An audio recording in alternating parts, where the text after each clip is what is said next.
Siema, tu Wahacz. Ateca to najstarszy konstrukcyjnie model Cupry, debiutujący jeszcze jako Seat w 2016 roku. Sprawdźmy, czy obecnie wciąż warto się tym SUV-em zainteresować z silnikiem 2.0 TSI 190 koni. Od razu wspomnę, że wiek niesie za sobą tutaj również pozytywy.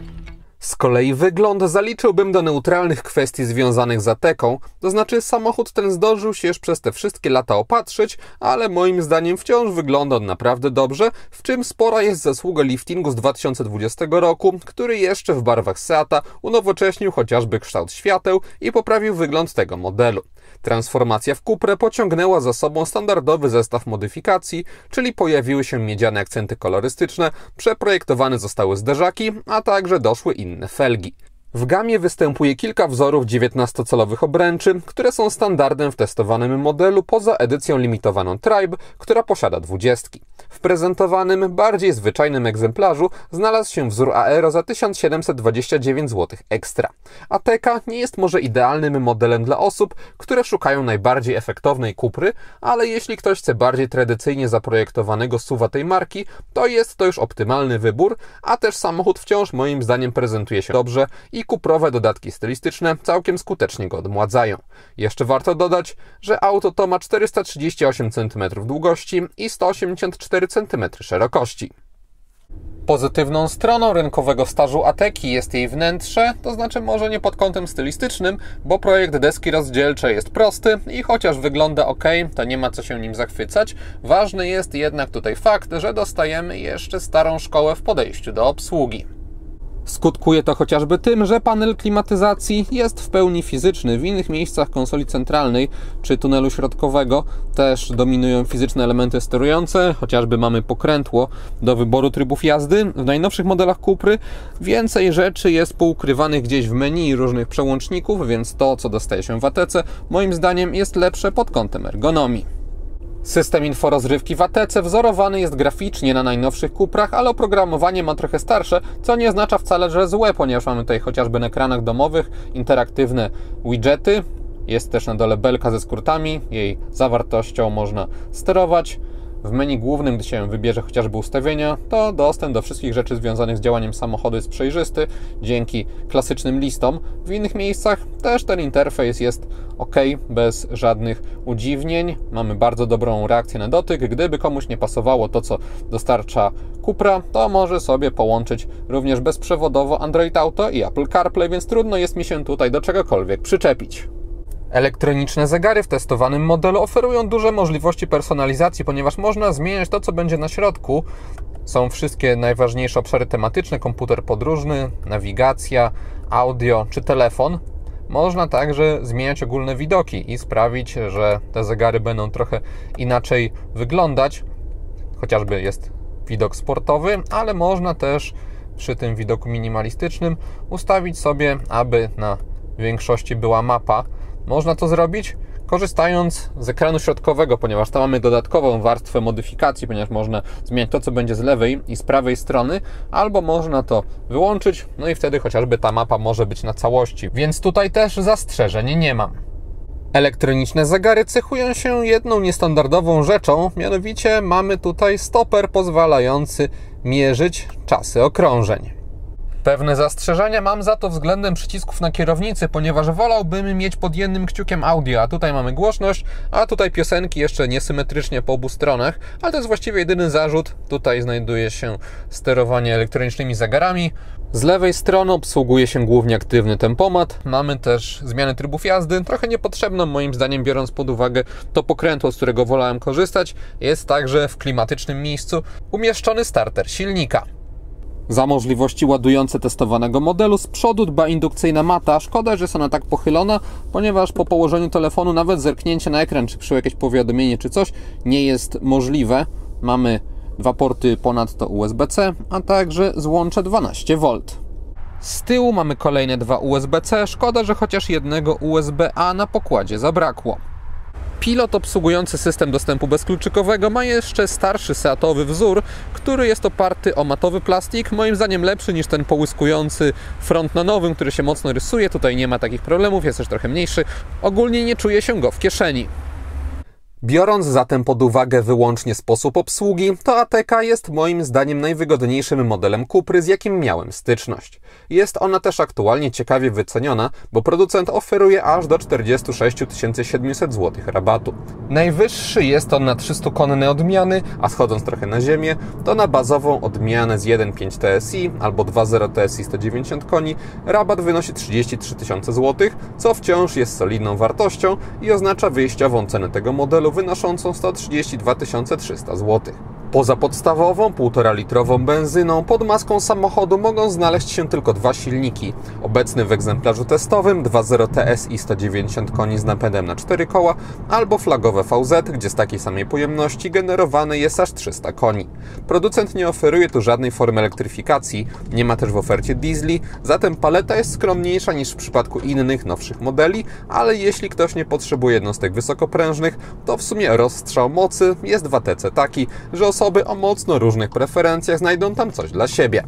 Pod kątem wyposażeniowym już w podstawie samochód oferuje właściwie wszystko, co trzeba, bo na liście znajduje się chociażby kamera cofania z czujnikami parkowania, aktywny tempomat i sporo innych drobniejszych asystentów bezpieczeństwa, dostęp bezkluczykowy, multimedia w formie, jaką niedawno pokazywałem, światła LED czy elektryka fotela kierowcy. Egzemplarz, który testuję, jest właściwie kompletnie skonfigurowany i kosztuje po rabacie około 183 000 zł, ale więcej dopłacać ekstra w Atece trzeba już bardziej za bajery jak panoramiczny dach, elektryka klapy bagażnika, skóra na pana fotelach czy audio firmy Beats i w sumie kamery 360 stopni są na liście opcji najbardziej racjonalną z droższych pozycji, a bez reszty spokojnie mógłbym żyć. I właśnie taką rozsądnie skonfigurowaną Atekę z 2.0 TSI można mieć też za 2226 zł netto miesięcznie w leasingu operacyjnym u partnera Wahacz TV firmy Carlis Polska. Taka rata możliwa jest przy 20% wpłacie własnej, 4-letnim okresie leasingu i wykupie końcowym 30%, a dodatkowo widzowie kanału po wpisaniu w uwagach na stronie kodu Wahacz Free mogą za darmo mieć podstawiony wybrany samochód pod wskazany adres. Link do oferty wraz z kodem do skopiowania jest w opisie filmu. Czas teraz odpowiedzieć na pytanie, który silnik jest w testowanym modelu najrozsądniejszy. Najmocniejszy moim zdaniem nie, o ile ktoś nie ma dużego ciśnienia na jak największą moc. Ateką jeździłem jeszcze przed jej liftingiem w wariancie 300-konnym i na co dzień w trybie normalnym auto ma jednak dosyć cywilny charakter i czuję się, jaki jest rodowód tego modelu. Wyborem trybów jazdy mógłbym wtedy Atece wyostrzyć pedał gazu, utwardzić zawieszenie czy sprawić, że wulgarnie będzie brzmieć, ale na stałe taka jazda byłaby dla mnie jednak męcząca, a na zwyklejszych ustawieniach aż tak duża moc i co za tym idzie duża dopłata do niej moim zdaniem nie jest potrzebna. Wariantem 150 koni nigdy z kolei tutaj nie jeździłem, ale na podstawie doświadczeń z testów innych modeli z tym silnikiem uważam, że dla wielu osób może być to wystarczająca jednostka napędowa, taka aby bez stresu, ale i bez szaleństw dojechać do celu. Aby jednak jakoś odnieść ją do tego, co znalazłem w testówce, powiem, że katalogowo Ateca z 1.5 TSI przyspiesza do 100 km na godzinę w czasie 9,3 sekundy. Z kolei z 2.0 TSI 190 koni robi to tak.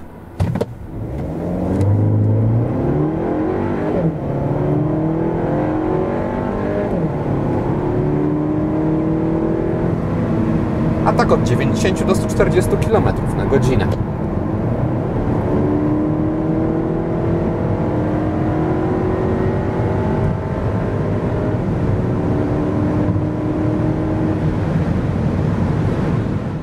Przy takiej reakcji na gaz testowany silnik uważam za optymalny, jeśli chodzi o miks dynamiki i ceny, a też nie można zapominać, że samochód ten wyposażony jest również w takiej wersji w napęd na wszystkie koła, który w różnych sytuacjach może się przydać, a w słabszym wariancie jest wyłącznie napęd na przód. Dynamika, tak jak pokazywałem, jest dobra i pozwala na bezpieczne podróżowanie, bo 190-konna Ateca łatwo nabiera prędkości też na drogach szybkiego ruchu.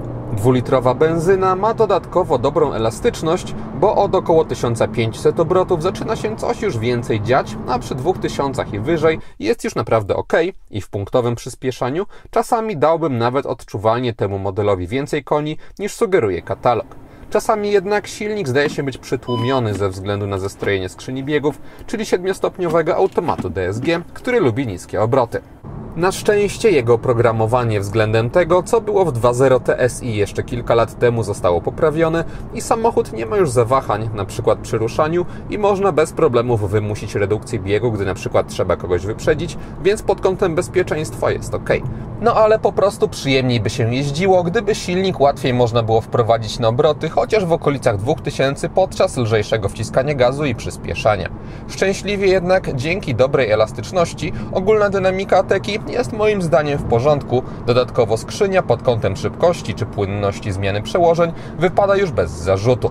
Wyostrzyć pracę układu napędowego można poprzez aktywację trybu sportowego, ale on z kolei preferuje na co dzień zbyt wysokie obroty, bo nawet podczas utrzymywania prędkości są one zazwyczaj powyżej 2000, więc jak dla mnie nie jest to alternatywa i coś dodatkowego pomiędzy normalem i sportem byłoby dla mnie optymalne.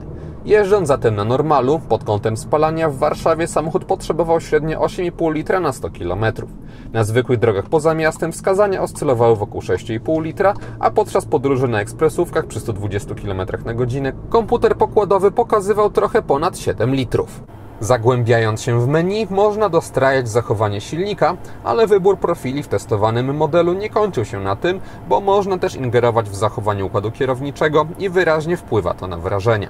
To znaczy, bez względu na ustawienia, dostaje się sporą jak na podwyższony model bezpośredniość reakcji, ale na normalu połączona jest ona z mniejszym, bardziej miejskim oporem stawianym przez kierownicę, co nie wymusza co prawda jakiegoś pilnowania się, bo samochód też aż taki ostry nie jest, ale w trasie nie bardzo taka charakterystyka pasuje.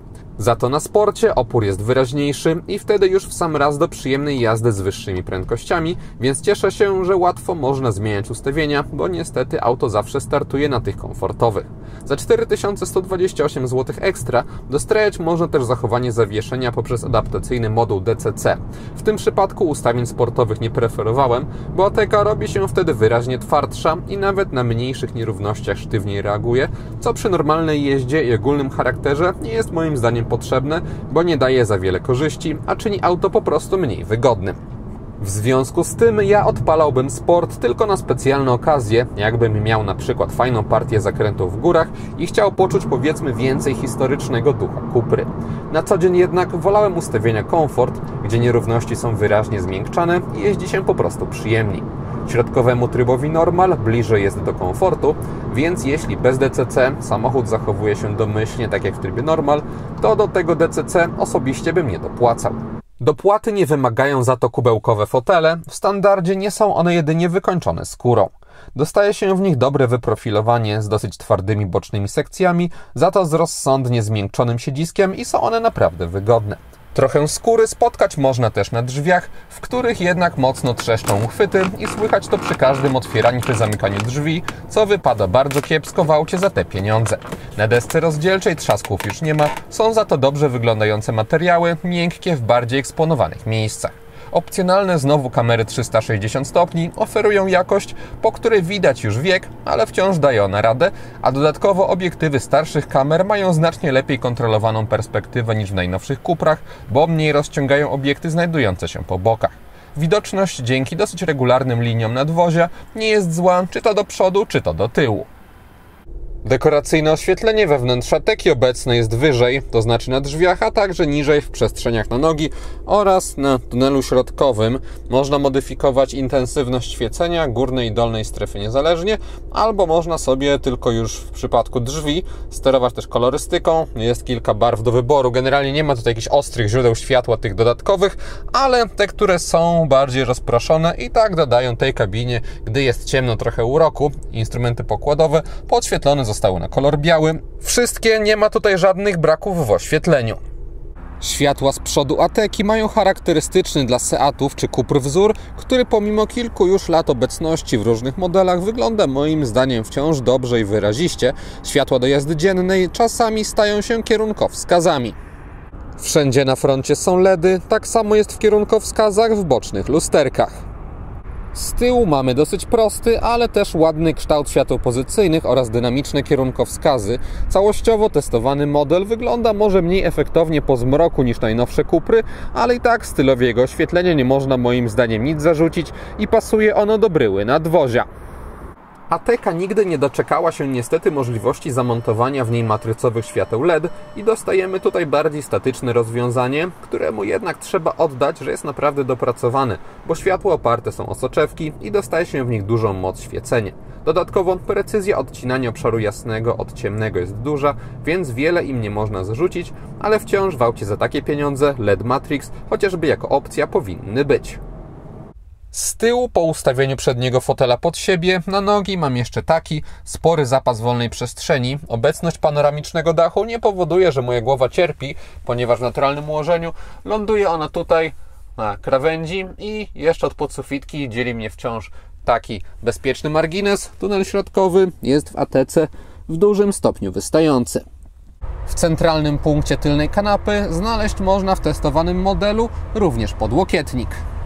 Bagażnik Ateki 4Drive ma 485 litrów pojemności, o 25 litrów mniej niż wariantu z 1.5 TSI i napędzaną tylko przednią osią. Kufer ma niski próg załadunkowy, bardzo duży otwór oraz regularne kształty.